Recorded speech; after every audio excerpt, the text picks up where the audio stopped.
Juillet 91, mieux que Dallas, mieux que Santa Barbara, mieux que Côte-Ouest. Voici le feuilleton français Riviera. Vous allez voir ce que vous allez voir. Février 92, on a vu. On a vu que Riviera, c'était pas mieux que Dallas, Santa Barbara et Côte-Ouest, c'était pire. 2 300 000 téléspectateurs en juillet 91, 100 000 en février 92, et il reste encore 54 épisodes à caser. Si l'on suit la courbe descendante, il devrait y avoir moins 250 000 téléspectateurs en avril pour regarder Riviera. Le génial feuilleton français est passé de 18h30 à 16h pour se retrouver le matin à 6h30. Ouais, hein. C'est vrai. Visiblement, TF1 a honte et cherche un horaire encore plus discret pour diffuser Riviera. Parce qu'à 6h30, l'ouvrier qui se lève pour brancher la télé sur les conflits de 2 familles de milliardaires, il ne se sent pas encouragé par la perspective de payer la redevance. Hein? Alors, face aux pérégrinations des rivières de diamants qui tressautent sur le décolleté de la jeune héroïne maquillée à mort comme un travelot brésilien, on l'imagine, le petit-fils de Rabelais, allumant sa gitane de maïs. Oh, la pétasse, oh, le maquillage d'enfer, et bonjour les lèvres, eh. Quand elle te taille une pipe, t'as les pieds rouges, et oui.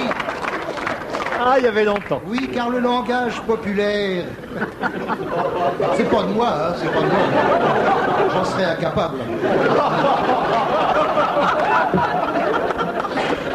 Oui, car le langage populaire devance toujours le langage mondain de quelques images. En voulez-vous une autre? Oui, car vous êtes un public populaire. Excepté 2 ou 3 culs pincés qui ont confondu la maison de la radio avec l'Opéra Bastille. Ouais, celle-là, arrête. Non, mais regardez. Non, mais mate un peu, elle est comme les cathédrales, elle a les seins à l'intérieur. Et...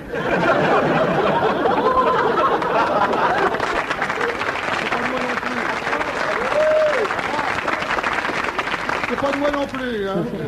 Au fond, ce qui manque à Riviera, le feuilleton français, c'est de l'esprit français. Imaginez le succès d'une héroïne qui dirait en gros plan: bonjour, monsieur le comte. Oh, je m'appelle Samantha, je suis boxeuse aux Jeux Olympiques. J'ai le nez en plusieurs épisodes. J'ai un œil qui prend le métro et l'autre qui a pas de ticket. Et j'ai le cul tellement bas que quand je pète, j'ai les talons propres. Oh. Ça, c'est vrai qu'on s'éloigne de Riviera. Combien tu paries que l'audimat grimpe à la vitesse d'un suppositoire dans le sphincter d'Henri Chapier? Et je pèse mes mots.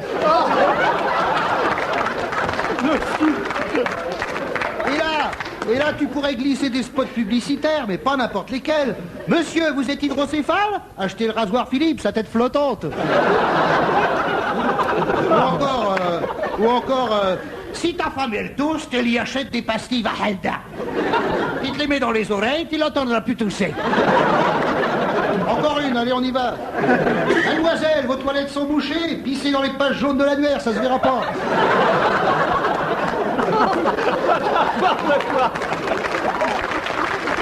On va avoir des problèmes. Je l'avoue, tout ça n'est pas très fin. C'est le moins qu'on puisse dire. Mais avouez qu'on se fend la gueule.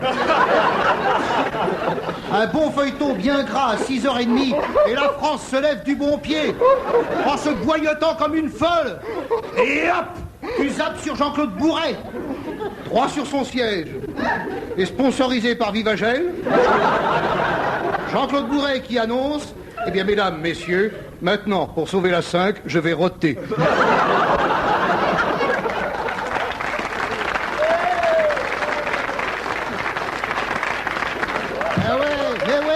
Mais c'est ça. Un quart d'heure après, la 5 est sauvée. Pas besoin de Berluscon. Mesdames, messieurs, Je ne veux dire pas... Je ne veux pas... Merde. C'est ça, foutez-vous de la gueule des infirmes.